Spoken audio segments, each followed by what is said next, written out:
whom I really want to invite to speak to you about her success story. I think she's super inspiring. Okay, and she's speaking with us, to us from Australia today. She's in Sydney. Let's welcome JunLai.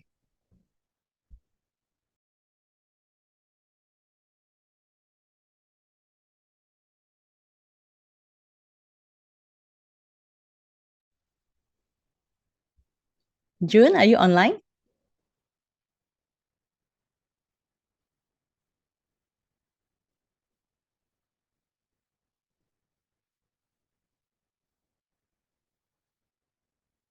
Okay, let's wait a while. I'm not sure if her line is June online? Hello, hi. Okay. Thank you. Sorry, I was having issue trying to unmute Oh, my okay. mic. Yeah, go ahead, But yeah, June. thank you, Dawn, for that wonderful session. It truly is very inspiring, and you are actually one of my inspirations as well, Dawn. So thank you very much for today's sharing. So hi everyone. My name is June, and I'm from Australia. I before I start, I also want to give thanks and also gratitude to also all my uplines, Ellen, Serene, Joyce, Fang, and especially to System as well for this chance to share a little of my own journey, my own breakthrough. So yes, so name is June. I'm from Australia. I am an ex-employee in one of the big four banks in Australia, Combank, as a national risk manager. So you could always say, or you could say that I actually had a pretty good job and a well-balanced career, plenty of work opportunities, but priorities for me has changed when my child came into my life. I slimmed down very well, just like every one of us over here. There was also a gift with this opportunity because my angel Joyce also believed that I deserve better as well. So whilst my transformation was incredible, that started my journey as an entrepreneur. But I knew that this business was good only in my head, but not my heart. Sometimes there's different plans when our head and our heart are not communicating. And, I had my own fair share of doubt. I was very cautious in my actions. I also, as I go through this, sometimes I doubt if the business is real or not.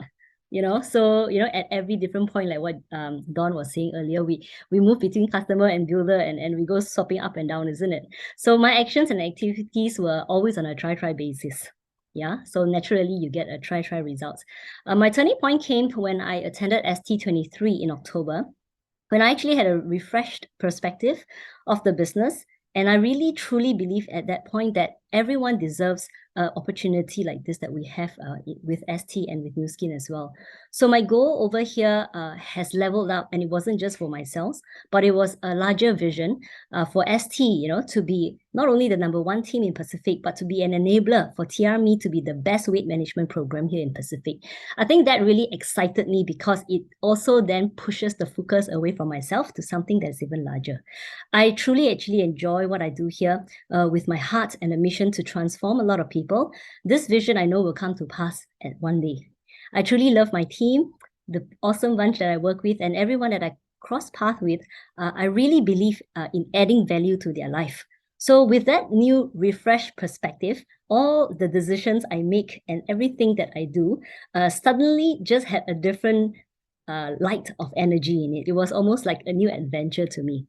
So the couple of things that I wanted to share today was, #1 was I chose to believe in my uplines at the beginning. When I first didn't believe in myself, I chose to believe in them and their belief in me.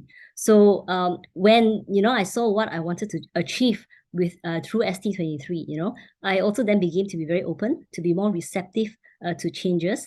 I used to be a very doubtful person of my own capabilities as a person, as a leader, and I wouldn't 100% exert influence. Sometimes we can say something, but our eyes always reflect, and our body language could also be an opposite reflection. So, when you're not 100% believing, the exit and the influence is very different, right?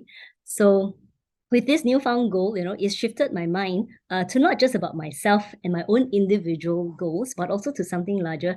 I realized that it became very contagious to my team because they got them also very excited that they could bring down potentially a market in Australia. So my own belief that I can succeed in my vision became very attractive to people. And then my speech and my body language followed along. So when we are contagious, it affects a lot of people around us. So choosing to believe is 100%. Yeah. The second thing that I did was alignment. I aligned with Joyce and Fo very often. We talk a couple of times a day, on a weekly basis with Serene and Ellen as well. And as and when I need to approach Serene, she's always very open as well. So thank you for that, Serene.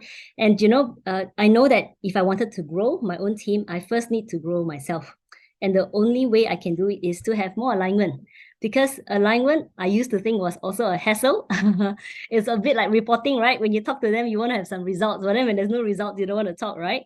But today it has been a journey, and as I grow in this journey, I realized that if I wanted to think like them and if I wanted to have their mindset, I need to be aligning as close as I can. So if I ever have any questions, and I needed a quick discussion, I would do a phone call straight away and do a quick alignment to see whether we are on the same page, because alignment really is belief times communication, right? So if I want to up my belief, you talk more, yeah? And if I wanted to think like $1 million holder, I got to talk to them more to get the right alignment in my mind as well. So sometimes when I have roadblocks, when I'm talking to a particular person, I'm trying to activate that is, I find more capable than myself. I talk to them and they don't give me answers, but what they do is they give us questions. And those questions always trigger our thoughts. And I think that's the beauty about having this alignment with our outline. So, don't forget to thank them because they are very precious. Yeah. So leadership, as I learned, always starts with also myself. So I also then created my own 10K, to spur the momentum in my own team. By mid-month, I go 10K so that they also know that they can succeed in this. My 10K then creates results. I take the lead. I settle myself first. And then once I do that, the team follows. So I noticed people got excited. They then also achieved their own 5K mark. New BRs achieving their own 5K, wanting to go 10K, and then putting their hands up to say, I want to go EBP as well. I mean, how amazing is that, right? So, I want to create in my team a focus, so what I need to do is I got to focus on my own TOV on a daily basis. So daily closing inspires people to then also take the action, and it gives them inspiration that they can do it as well. So the other thing is monitoring very closely your own results. Joyce used to do my monitoring of my TOV, and she used to be the one reporting my TOV to me because I didn't want to see it, and it just wasn't a habit that was formed, like even when you don't think there's anything, you just don't want to look at it. But ever since ST23, I've got a bigger vision, a bigger focus on growing my own BR count. To date, I think ever since ST23, I've grown my BR count by about 30%. Yeah. And then accountability for our top 5K achievers by mid-month, and also focusing on those moving towards their 10K. So all this allowed me to double actually my own TOV by the mid-month of December. So that is pretty amazing, especially when I looked about the things and the habits that are formed, actually then slowly also then gets reflected on your TOV. So truly, the right things to focus on is to believe in yourself first, and believe that you can succeed here. If you don't, borrow the upline's belief system, because they will always believe in you first. Yeah. Have a very exciting vision for yourself, your team. Align very closely when you choose that you don't want to talk to them. It is the right time to talk to them. I always tell myself we got to work in the opposite spirit, which means when we don't feel like it is time to talk to them, it is the right time to talk to them. Yeah. Monitoring your own goals and TOVs only brings you closer towards your own personal goals, really. So I'm really truly thankful with what I've seen in ST, so 23. So if any one of you are not actually going for LTS, make sure that you go and ignite your dreams and fire it up and get it excited, because your excitement is very contagious. So thank you very much. Thank you, Jun, and see you in January in Kuala Lumpur. So happy for your growth, and thank you for sharing with all of us selflessly here.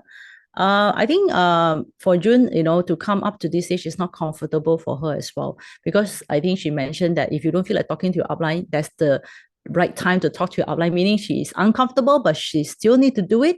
And she made changes to how she do New Skin because she has stronger conviction, right, of this business, what it can give her. And that's how she is able to turn all her customers into brand reps. It's actually that simple, right?